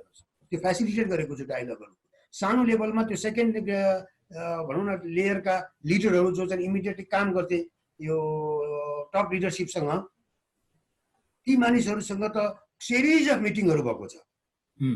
अब तर के भइदियो भन्दाखेरि बाहिर चाहिँ भित्र चाहिँ उहाँहरूले स्वीकार गरे पनि बाहिर त्यो बोल्दाखेरि पब्लिकमा के हुन्छ इम्प्याक्ट भनेर डराउन थाले। हेर्नुहोस् होइन, नेगोसिएसन भनेको तपाईँको गाह्रो कुरा पनि हो नि त। पपुलिस्ट हुँदै नेगोसिएसन गिभ एन्ड टेक गर्नुपर्दछ। अनि यसले गर्दाखेरि हामीलाई त्यो समय पनि हामीले राम्रोसँग प्रयोग गर्न सकेनौँ। एक्सपर्टिज पटक्कै युजै भएन। भोलि हामीले गरिदिने भोलिन्टियरिजम बाहेक खोजेर नगर्ने। अनि पछि त कस्तो हुन थाल्यो भन्दाखेरि अलिकति हामीहरू देख्ने बित्तिकै नेताहरू भाग्न थाले, डराउन थाले होइन। हामीले त उहाँहरूकै प्रब्लम फेसिलिटी म तपाईँलाई बताउँ जब चाहिँ आन्दोलन सकियो, आन्दोलन सकेपछि हामी नागरिक आन्दोलनका मानिसहरू डाक्टर पाण्डेकै चाहिँ संयोजनमा जम्मा भइरहेका थियौँ। पार्टीहरू अब त्यतिखेर चाहिँ अब हामी पनि जतिले सडकमा जाने खालको एउटा हाम्रै बिचमा पनि हाम्रै साथीको पनि एउटा मानसिकता सानो प्रब्लम आयो कि हतपत सडकमै जाने खालको मानसिकता थियो। मैले भने यो हुँदैन, हामी जतिखेर सडकमा नजाउँ। हामीसँग दलहरू धेरै तर्सिसकेका छन्। हामीले सानो टिम बनाउँ, केही वर्कआउट गरौँ, केही होमवर्क गरौँ, त्यो डेलिगेसनको शैलीमा जाउँ न। हामी डेलिगेसनको शैलीमा गयौँ भने उनीहरूलाई पनि हाम्रो अलिकति कन्फिडेन्स हुन्छ, हाम्रो कुरा सुन्छन्, हामीले पनि इन्टरभेन गर्न सक्छौँ होला किन हामीसँग त्यो एउटा राम्रो के थियो भने नागरिक आन्दोलनको जुन चाहिँ एउटा कम्पोजिसन थियो, त्यो काठमाडौँको कम्पोजिसन जुन थियो, यसको चाहिँ फ्रन्ट लाइनमा बसेका मानिसहरू सबै एक्सपर्ट लेभलका मान्छे थिए। हेर्नुहोस्, अनुभवी मानिसहरू थिए, एक्सपर्टिज भएका मानिसहरू थिए। हामीले थुप्रै कुरामा चाहिँ स्टेटलाई चाहिँ तपाईँको एक्सपर्टिज ओपिनियन दिन सक्थ्यौँ। संहिताको सवालमा, इन्क्लुजनको सवालमा, इलेक्ट्रल सिस्टमको सवालमा, हरेक कुरामा। उनीहरू पनि यति टाढा कि त्यो हाम्रो नामै लिन नचाहने टाढा टाढा हुँदै गए। हामीसँग पनि मलाई के लाग्दछ भने हाम्रै बिचमा पनि एउटा इगो बस्यो, हामी नागरिक आन्दोलनकै मानिसहरूसँग पनि, कि हामी त सुप्रिम हौ नि त, हामीले भनेको त्यो अहिलेसम्म पनि रिफ्लेक्ट हुन्छ।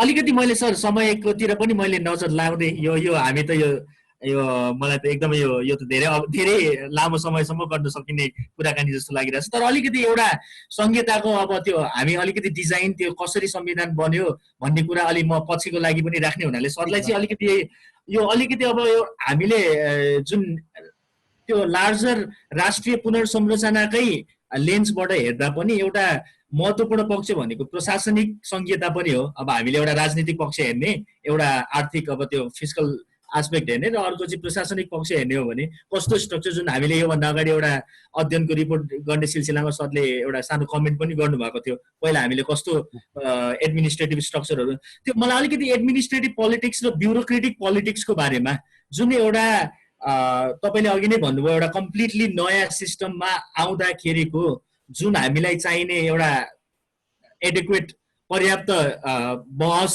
र जुन सघन बहस हुनुपर्ने त्यो नभएको त लगभग हामी सबैले बुझ्यौँ, सरले पनि स्पष्ट पारिदिनु भयो। तर त्यो ब्युरोक्रेटिक पोलिटिक्सको पनि त इभोल्युसन चाहिन्थ्यो नि त हामीलाई त। एउटा अहिलेको जुन हामीले चुनौतीहरू अहिले देख्न थालेकोमा त एउटा त त्यो प्रशासनिक साइड र यो ब्युरोक्रेसीको इभोल्युसन भयो अथवा भएन, अथवा कसरी भयो, यो ब्युरोक्रेटिक पोलिटिक्सलाई चाहिँ सरले कसरी हेर्नुभयो यो बिचमा? अहिले पनि मलाई लाग्छ त्यसको लागि अझै पनि नेगेटिभ फ्याक्टर त्यहाँ बढी प्रिभेल गर्छ जस्तो लाग्छ ब्युरोक्रेसीको सन्दर्भमा हेर्नुहोस् होइन। त्यतिखेर एउटा ठुलो प्रब्लम के भइदियो भन्दाखेरि मेन स्ट्रिम पार्टीहरू सबैले यसलाई राम्रोसँग एजेन्डाको रूपमा पोलिटिकल भोटका लागि चाहिँ भने संहितामा जाने भनेर, तर चाहिँ त्यो ओपननेस उनीहरूमा थिएन। पोलिटिक्सले ड्राइभ गर्छ नि त ब्युरोक्रेसीलाई पनि पहिला त होइन। पोलिटिक्सले तपाईँको पोलिटिक्स भनेको त्यतिखेर भनौँ माओवादी फर्स्ट पार्टी भए पनि ब्युरोक्रेसीमा माओवादी भन्ने बित्तिकै ब्युरोक्रेसी कम्फोर्टेबल फिलै गर्दैन थियो होइन। बल्ल 46 सालपछि बल्ल पार्टीसँग काङ्ग्रेस एमालेसँग अलिकति कम्फोर्टेबल फिल गर्न थालेको ब्युरोक्रेसी थियो। माओवादी आउँदाखेरि झन् त आतङ्कित भएर तर्सने अवस्था बन्यो। अब त्यस्तो अवस्थामा नेपाली काङ्ग्रेस, तपाईँको नेकपा एमाले जस्ता पार्टीहरूले यसको ओनरसिप लिएर अलिकति ड्राइभ दिन सकेको भए त्यो ब्युरोक्रेसीलाई पनि विश्वासमा लिन सकिन्थ्यो। हेर्नुहोस् होइन, त्यहाँ कुनै रह्यो, एउटा ग्यापै पर्मानेन्ट ग्याप रह्यो। अनि यो जनजातिको आन्दोलन बढी चाहिँ नाराबाजी जुन भयो, मधेस र पनि मधेस भर्सेस पहाड, जनजाति भर्सेस बाहुन क्षेत्री। अब स्वाभाविक रूपमा हाम्रो ब्युरोक्रेसीमा बढी बाहुन क्षेत्री छन्, हेर्नुहोस् जनजाति कम छन्, मधेसी कम छन् होइन। भनेपछि त त्यो प्रिडोमिनेन्ट ग्रुप जुन छ नि ब्युरोक्रेसीको एलिट, जो चाहिँ जसको हातमा चाहिँ नि तपाईँको जतिखेर पनि मन्त्री प्रधानमन्त्रीको नजिकमा चाहिँ नि कुरा गर्ने चाहिँ ब्युरोक्रेसी तर्फबाट कुरा गर्ने हुन्छ, कन्टिन्युस चाहिँ उसमा बस्ने मानिसहरू त एउटा कम्युनिटीबाट छ, जुन चाहिँ नि त्यसभित्रको मैले देखिरहेको छैन त्यो फेडरलिजमलाई ऱ्यासनलाइज गर्न सकेका मान्छे एउटा पनि म देख्दिनँ। हेर्नुहोस् परिस्थितिले बिस्तारै आफ्नो अपोजिट खोज्दाखेरि आएका बेग्लै कुरा हो। त्यसलाई चाहिँ ऱ्यासनलाइज गर्ने खालको मानिसहरू अहिले धेरै भइसक्यो। ती सारा त्यो जे बेलाका सचिवहरू रिटायर भइसके, सहसचिवै सचिवहरू रिटायर भइसके, मान्छे अब सिद्धिसक्यो। सम्झनुहोस् त आजभन्दा 12-15 वर्ष अगाडिको ब्युरोक्रेसीको कुरा, भर्खर माओवादी जितेर आएको छ चुनाव भनेपछि त्यो एउटा देखिन सकिन्छ होइन। तर यसलाई गर्न सक्थ्यो, कसले कन्फिडेन्समा लिन सक्थ्यो? नेपाली काङ्ग्रेस र एमाले जसरी कन्फिडेन्समा लिन सक्थ्यो त्यो कन्फिडेन्समा लिने प्रयत्न भएन। पछि त कस्तो भयो भन्दाखेरि काङ्ग्रेसले पनि एउटा कमिटी बनाएको थियो, राज्य पुनर्संरचना समिति भनेर, एमाले पनि बनाएको थियो। एमाले सुरुमा अलिकति खुला रूपमा केही छलफल पनि गर्यो, मलाई पनि बोलाएको थियो, म पनि गएको थिएँ त्यहाँ, मेरा पनि कुरा सुने उनीहरूले अलिअलि होइन। काङ्ग्रेसले पनि त्यसै गरी विभिन्न सेक्टरको मान्छेहरू बोलाएको थियो, त्यहाँ पनि गएर हामीले कुरा, पार्टीमा पनि गएर कुरा गऱ्यौँ हामीले, नगरेको होइन। तर के भइदियो भन्दाखेरि पछिल्लो चाहिँ उसमा सायद पोलिटिक्सले पनि काम गर्यो, पावर इक्वेसन होइन। पावर त्यो पहिलो संविधान सभाको पावर इक्वेसन काङ्ग्रेस एमालेलाई स्वीकार्य भएन। एउटा फ्याक्टर त्यो चाहिँ नि त्यसबाट पनि त्यो अलिकति डिले गर्दै जाँदाखेरि के हुन सक्छ भने त्यो एजेन्डाहरू मात्र पनि भोलि आफ्नो चाहिँ नि टाइम बाई गर्दै जाँदाखेरि आफ्नो पोलिटिक्सको आफ्नो ऊ पनि स्ट्रेन्थ पनि कन्सोलिडेट हुने सम्भावना नभन्दै दोस्रो संविधान सभामा पुग्दाखेरि त्यो भयो होइन र। तपाईँले कहिले कहिले यो हेर्दाखेरि कसैले भन्दैन पोलिटिक्स गर्नुको सबभन्दा ठुलो चाहिँ नि विशेषता के हुन्छ भने आफ्नो अनुकूल छैन परिस्थिति पनि उसले हुँदै मान्दैन। कारण अनेक दिन छ हेर्नुहोस्, कारण चाहिँ अनेक दिन छ, तर भित्री कारण के हो भने त्यो पावर इक्वेसन उसको टोटली उसको फेभरमा हुँदैन अथवा उसको खिलाफमा हुन्छ, उसको विरुद्ध हुन्छ भनेदेखि मान्दैन पार्टीहरूले। हेर्नुहोस् यो पोलिटिक्सको रियालिटी हो, यो हामी कहाँ मात्र संसारभरि लागू हुन्छ होइन। त्यही पोलिटिक्सको रियालिटी आफ्नो पावर इक्वेसन नमिलेका कारणले मुलुक चाहिँ नि टुक्रेका उदाहरणहरू छन् विश्वमा। त्यहाँको ऱ्यासनल उसबाट भन्दा पनि त्यो पोलिटिकल एक्टरहरूको इन्ट्रेस्ट चाहिँ नि राम्रोसँग ब्यालेन्स गर्न नसक्दाखेरि। त्यसैले मलाई के लाग्छ भने हामीले त्यो पावर सेयरिङ पावर ब्यालेन्सका पार्टहरूमा पनि हामी अलिकति हाम्रो लागि जटिल भयो। त्यसले गर्दा मलाई लाग्छ तपाईँको डिटेलमा तपाईँले भने जस्तो तपाईँ अर्को सेकेन्ड राउन्ड थर्ड राउन्डमा पुग्नुहुन्छ होला। मैले खालि अगाडिको एउटा फाउन्डेसन कस्तो खालको इन्भाइरोमेन्ट सेटिङमा कुन सेटिङमा हामीले संहिताको बहस प्रारम्भ गऱ्यौँ, कुन सेटिङमा हामीले संहितालाई एउटा भनौँ त्यसलाई चाहिँ नि स्ट्रक्चर दिन खोज्यौँ होइन, त्यो इम्पोर्टेन्ट हुन्छ। किन त्यो सेटिङमा भएका कमी कमजोरीलाई एड्रेस नगरुन्जेलसम्म त्यसका चाहिँ लिगेसीहरू आज पनि छन्। आज पनि त्यो ब्युरोक्रेसीमालाई हामीले कन्फिडेन्समा लिन नसकेको लिगेसी आज पनि छ। आज संहिता कार्यान्वयनको लागि ठुलो चाहिँ चुनौती छ। मैले सुन्दै थिएँ अस्ति भर्खर केही दिन अगाडि मेरो एकजना मित्र प्रदेश सभाका सदस्य छन्, उनीसँग कुरा भएको थियो। उनी भन्दै थिए कि होइन यो त अहिले यो कोभिड-19 को सन्दर्भमा अलिकति हामीले राम्रोसँग काम गर्न सकेको भएदेखि त धेरै काम गर्न सक्ने रहेछौँ। यो प्रदेश सरकारले धेरै यतिखेर चाहिँ काम गर्न सक्ने रहेछ। यो चाहिँ यो ठुलो चाहिँ एउटा क्राइसिसलाई हामीले केही हदसम्म मिटिगेट गरेर अलिकति सजिलो बनाउन सक्यो भने रियलाइजेसन त आइरहेछ नि त होइन। तर के भइरहेछ भने हामीले त्यसको लागि एउटा अझै पनि त्यो हिजोका मलाई लाग्छ अब त्यो भनेर साध्य चल्दैन।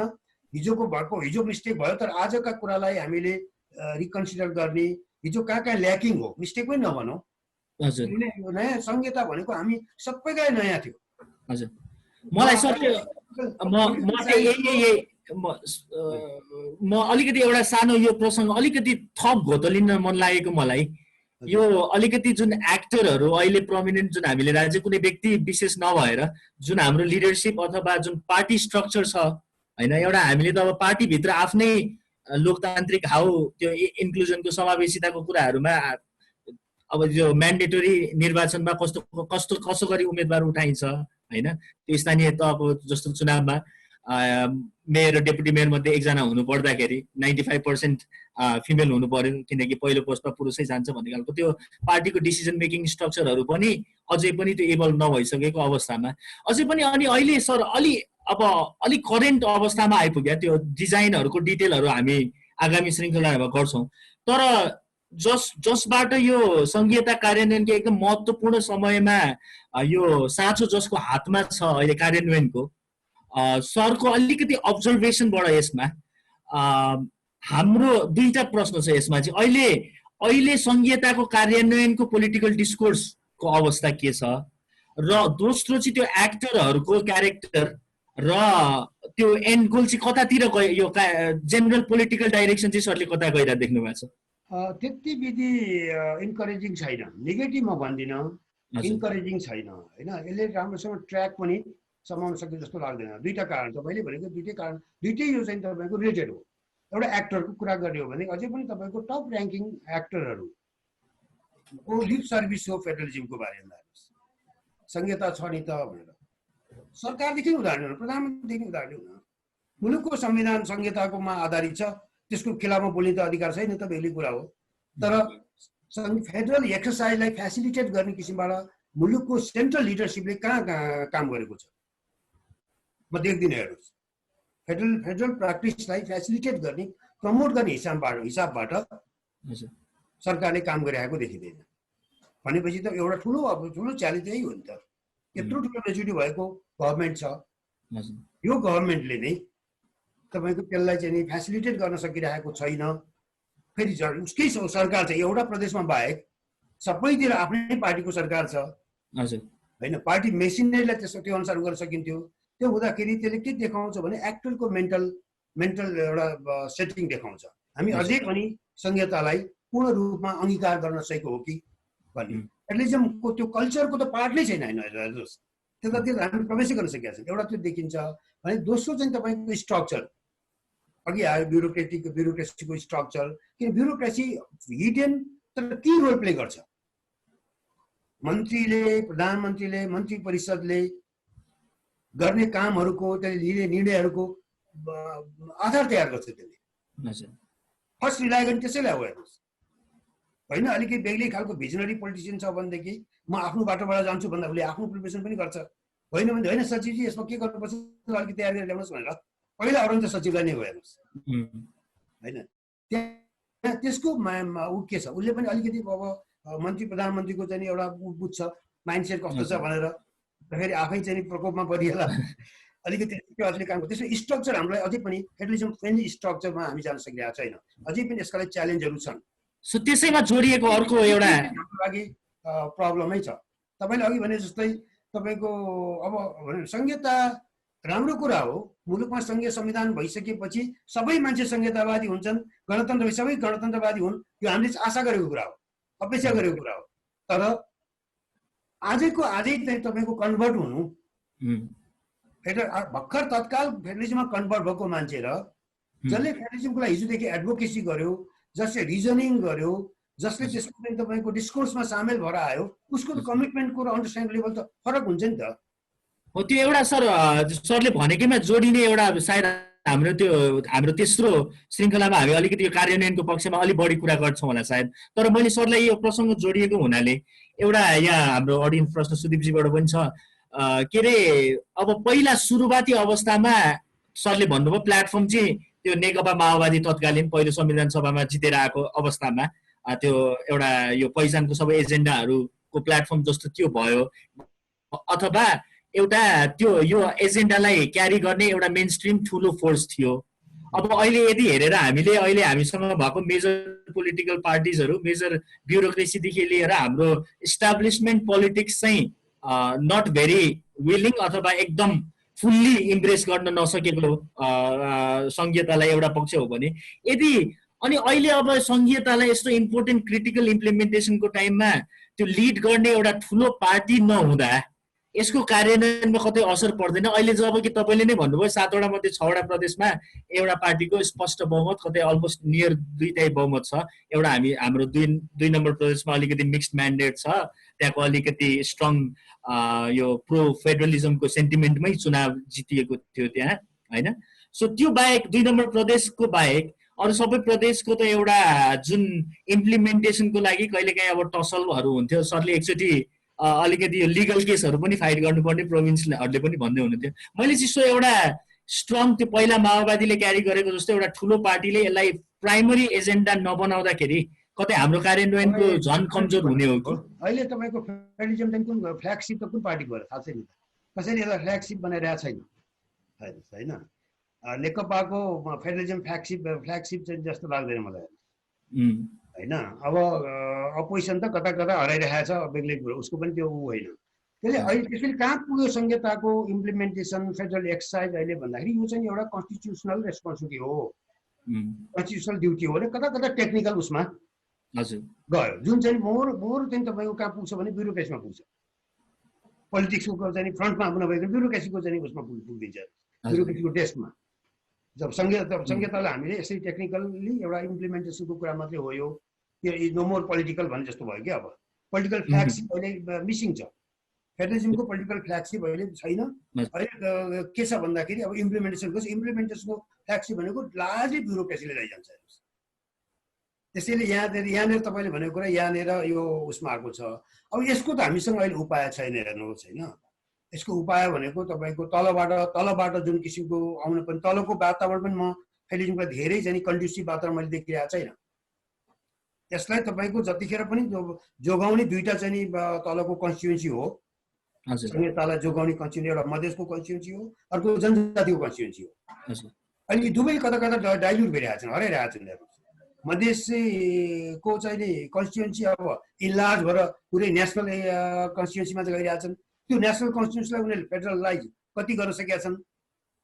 त्यो चाहिँ नि तपाईँको अब मेन स्ट्रिम नेसनल हिल मेन स्ट्रिममा प्रवेश गर्दैछन् कि त्यो त्यो आफ्नो पोलिटिकल एजेन्डा त्यहाँ पुर्याउँदैछन् थाहा छैन। हेर्नुहोस् अहिले तपाईँको अहिले जुन किसिमबाट के अरे जनता समाजवादी पार्टी भनेर आयो मधेसका दुईटा प्रमुख हिजोको एक्टर हुने त।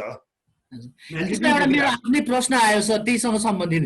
अब एउटा यो त अलिक कन्सेप्ट भएको त्यही डिस्कोर्स चाहिने किन एकल राज्यबाट सङ्घीय प्रणालीमा जाँदाखेरि चाहिँ त्यो हाम्रो अहिलेसम्मको ऐतिहासिक त्यो पहिचानको मुद्दा त्यो जातीय लैङ्गिक क्षेत्रीय होइन त्यो सबै कुराहरूलाई एड्रेस गर्न चाहिन्छ भन्नेमा जुन एउटा यो त यसमा त अलिकति वैचारिक पोलिटिक्स त चाहिने हो। तर अहिले अलिकति हाम्रो पोलिटिक्सको नेचर अलिक कारोबारी भएर कतै वैचारिक पोलिटिक्स बाँकी छ संहिताको लागि। अहिले सबैको पोलिटिक्स बहुत नराम्रोसँग तल झरिरहेको छ। संहिताको कुरै छोड्नु पोलिटिक्स यसरी डिजेनेरेट भएर गएको छ कि तपाईँको त्यहाँ तपाईँको कुनै एउटा रिजनेबल इस्युको तपाईँ एक्सप्लेन गर्न सक्नुहुन्न। आजको पोलिटिक्समा आजको त्यो पनि आजको जुन चाहिँ इस्टाब्लिसमेन्टको पोलिटिक्स छ त्यो पोलिटिक्सभित्र मैले कुनै किसिमको एउटा क्रिएटिभ थिङ्किङको एक्सपेक्टै गर्न सक्दिनँ। जस्तो हुनु पर्थ्यो अहिले संहिता हामी प्रवेश गरिसकेपछि हाम्रा इन्स्टिट्युसनहरू ठिक छ पार्टीले चाहिँ भाषण गर्नु पर्दैन संहिताको बारेमा, नेताहरूले भाषण गर्नु प्रधानमन्त्रीले भाषण गर्दैनन् भनेर मलाई गुनासो छैन। नेकपाका नेताहरूले बोलेको त्यसमा पनि गुनासो छैन। गुनासो कहाँ छ भन्दाखेरि हामीले हाम्रा नेसनल इन्स्टिट्युसनहरूमा युनिभर्सिटीभित्र संहिता एक्सर्साइजको बारेमा कति एक्सर्साइज हुन्छ, कति रिसर्च हुन्छ, कति हुन्छ। पब्लिक फोरमहरूमा हामी डिबेट गर्ने फेसिलिटी कति गरिरहेका छौँ। अब हाम्रो पब्लिक फोरमको डिबेट भनेको डोनर डिबेट भयो। डोनर फन्डिङ छ भनेदेखि डिबेट हुने, नत्र स्टेटको फन्डिङ चाहिन्छ नि त। तपाईँले डोनरलाई रिप्लेस गर्छु भनेर ठिक छ डोनरका सबै कुरा सही छैन होला, हाम्रो स्वीकार्य छैन। तर त्यहाँ इन्टरभेन गर्ने कुरा उसलाई चाहिँ नि साइजमा राख्ने काम चाहिँ स्टेट इन्टर गर्नु पर्यो नि त। स्टेटले फेसिलिटी गर्नु पर्यो। स्टुडेन्ट कम्युनिटीका बिचमा चाहिँ छलफल गर्नु, टिचर्स कम्युनिटीका बिचमा, जर्नलिस्टहरूका बिचमा मलाई लाग्छ अहिले शून्य अवस्था छ। कतै कुनै कुरा तपाईँले धन्न यो एउटा गराउनु मात्र यो डिबेटै छैन। अनि यो डिबेटै नभएको वैचारिक रूपमा त केही गर्न अहिले वास्तव हामीलाई असाध्यै महत्त्वपूर्ण समय हो। यो इम्प्लिमेन्टेसनमा जाँदाखेरि हाम्रो ट्र्याक रेकर्ड संहितामा जाने ट्र्याक रेकर्ड कसरी निर्माण भइरहेछ, त्यसमा भएका कमजोरीहरू के छ, वैचारिक रूपमा हामी के कन्ट्रिब्युट गर्न सक्दछौँ, बाहिर अरू देशका अनुभवबाट हामी के चाहिँ गेन गर्न सक्दछौँ, यो सब कुराको लागि किनभने एउटा सिस्टम बिल्डिङ फेडरलिजममा ट्रान्सफर हुने कुरा त्यति सजिलोसित घोषणामा ट्रान्सफर हुने कुरा होइन नि। घोषणामा ट्रान्सफर त हामी भइहाल्यो नि त। फेडरल कन्स्टिट्युसन बनिसक्यो, फेडरल स्ट्रक्चर बनिसक्यो। तर किन आज तै पनि शङ्का छ मानिसमा भन्दाखेरि हाम्रो यसको अघि भने जस्तै हाम्रा हिजोका डिस्कोर्सहरूलाई पनि हाम्रो सही ट्र्याकमा हामीले कति दिन सकेका छौँ।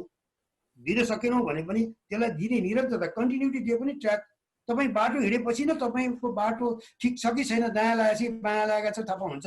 बाटो हिँडेको छैन तपाईँ जहाँको त्यहीँ उभिरहनु भएको छ भनेदेखि तपाईँ दायाँ बायाँ लागेको प्रश्नै हो। अहिले नेपालको अवस्था त्यही भइरहेछ। हाम्रो गति स्ट्यान्ड स्टिल छ अनि ट्र्याकमा कता छ कता छैन भनेर छुट्याउनै गाह्रो भयो। अब लगभग यो हामीलाई साथीहरूले हामी अलिकति 5-7 मिनट थप जान सक्छौँ भन्ने हुनाले मैले अब यो हामीले सरको त्यो पोलिटिकल साइन्समा अब त्यो प्रेडिक्सनै गर्न त गाह्रो होला। तर हामीले यदि बेस्ट केस र वर्स्ट केस सिनारियो हेर्ने हो भने अब अहिलेको जुन राजनीतिक एउटा राष्ट्रिय राजनीतिक पनि अर्को अब एउटा भू राजनीतिक वास्तविकताहरू पनि परिवर्तन हुँदैछन् भन्ने एउटा महसुस हुन्छ। हामी जुन जति बेलाको हाम्रो जियो पोलिटिकल क्लाइमेट थियो 46 सालमा अथवा 62-63 अथवा त्यो कम्प्रिहेन्सिभ पिस अग्रिमेन्ट हुने बेलामा अथवा अहिलेको सायद त्यो हाम्रो नेसनल रियालिटीहरू पनि र अलिकति रिजनल र इन्टरनेसनल रियालिटीहरूको पनि त्यसमा के कस्तो प्रभाव हुने होला र अब अगाडि बढ्दै जाँदा यो कुराहरूलाई मध्यनजर गर्दै सरको अब्जर्भेसनमा यो संघीयताको जुन पोलिटिकल ट्राजेक्टरी हामीले आज जुन कुरा गर्यौं त्यो जान सक्ने एउटा बेस्ट केस सिनारियो र त्यो मिस्टेक हुँदाखेरि पुग्न सकिने खाडल त्यो हाम्रो बेस्ट केस र वर्स्ट केस सिनारियो यदि अहिलेकै डाइरेक्सनमा हामी गइराख्ने हो भने सरले त्यो दुईटा सिनारियो कसरी हेर्नुहुन्छ? म अब यो बेस्ट केस त भनौँ न एक प्रकारले हामीसँग एउटा अपर्च्युनिटी हामी छौँ। हामीसँग फेडरल कन्स्टिट्युसन छ। कन्स्टिट्युसनली हामी त एउटा उसमा छौँ नि त, त्यसले हामीलाई ग्यारेन्टी गरेको छ। भनेपछि इभल्भ गर्नका लागि, प्र्याक्टिस गर्नका लागि ग्राउन्ड हामीले पाएका छौँ। लिगल, यसको लेजिटिमेट ग्राउन्ड छ, लिगल ग्राउन्ड छ हेर्नुहोस् होइन। पार्टीहरूको पब्लिक डिक्लेरेसन संहिताको पक्षमा छ भनेपछि त यो त यसको चाहिँ हामी कसरी प्रयोग गर्न सक्दछौँ? अलिकति यो प्रोसेसलाई हामीले अलिकति उसमा राख्न सक्यौँ, हामीले डिबेटहरू अगाडि बढाउन सक्यौँ भनेदेखि पार्टीभित्रबाट अलिकति फेडरल एजेन्डालाई अलिकति क्लिक गर्ने किसिमका लिडरसिप पनि आउन सक्छ नि त, होइन र? पार्टीभित्रबाट जस्तो नेपाली काङ्ग्रेसको महाधिवेशन हुँदैछ, नेकपाको महाधिवेशन हुनैपर्छ होला, खालि अब दुईटा नेतामा त कि म भनेर मात्र छलफल गर्छन् बेग्लै कुरा हो, होइन भनेदेखि त्यहाँ पनि त लिडरसिपको कुरा गर्दाखेरि मुलुकको चाहिँ संहिता कता जान्छ, यो चाहिँ तपाईँको कन्स्टिट्युसनल एक्सर्साइजलाई कहाँ पुर्याउने, यो कोर्स कहाँ पुर्याउने भन्ने कुरा त भोलि आउने लिडरसिपमा त छलफल हुनुपर्ने हो नि त। त्यसमा के अहिलेकाले गरेनन्, अहिलेको चाहिँ देखेको माथिल्लो एउटा स्ट्याटस कोइस लिडरले गरेनन् भने पनि तलबाट यो उठ्न सक्दछ होइन। त्यहाँ पनि तपाईँको जस्तो भनौँ अहिले एउटा के देखिन्छ भन्दाखेरि काङ्ग्रेसमा पनि छन् मधेसी कम्युनिटी, जनजाति कम्युनिटी, नेकपामा पनि छन् नि त होइन। ती उनीहरूले त्यो उठाउन सक्छ, किन नहुने? तपाईँको नेकपाभित्रै तपाईँको एउटा ठुलो एथनिक प्लेटफर्म किन नबन्ने? काङ्ग्रेसभित्रै ठुलो मधेस प्लेटफर्म किन नबन्ने? यसले कहीँ कतै बिगार्दैन हेर्नुहोस्, मुद्दालाई आफ्नो पार्टीभित्र बहसमा लैजान सक्छ। त्यसको यो एउटा बेस्ट सिनारियो यहाँ छ एक्सर्साइज गर्ने हो भनेदेखि मलाई कहाँनिर आशा छ भन्दाखेरि जब यो बाटो सबै नेताको ग्रेस नपाएर ग्रेसबाट नेता बन्न सकिँदैन भन्ने कुरामा जब यो आकाङ्क्षीहरूलाई छर्लङ्ग हुन्छ अनि उसले आफूले एजेन्डा सेट गर्छ होइन। अहिले त ग्रेसमा आधारित नेतृत्व न छ हाम्रो।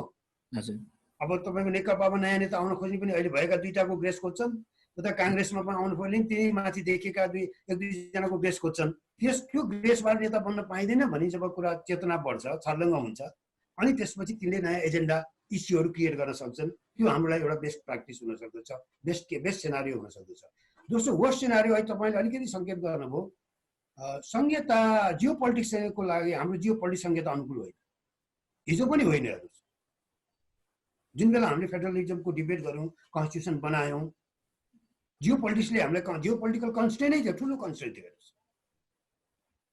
त्यो कन्स्टेन्ट अहिले अझ चाहिँ डरलाग्दो देखिन्छ। जुन किसिमको एउटा सिनारियो साउथ एसियामा, खास गरी चाइना र इन्डियाको कन्टेक्स्टमा, नेपालकै कन्टेक्स्टमा पनि जसरी हाम्रो चाहिँ तपाईँको हाम्रो रिलेसनहरू चाहिँ अलिकति भनौँ न, अब इन्डियासँग हामीले रिलेसनै गर्न सकिरहेको छैनौँ। हिजो अब यो त एउटा एकदम औपचारिक हो नि त, एउटा मुलुकको छिमेकीको इन्डिपेन्डेन्स डेको दिन प्रधानमन्त्री शुभकामना चाहिँ संवादको चाहिँ हिँड्दा अन्त्य भयो भनिदिन्छ।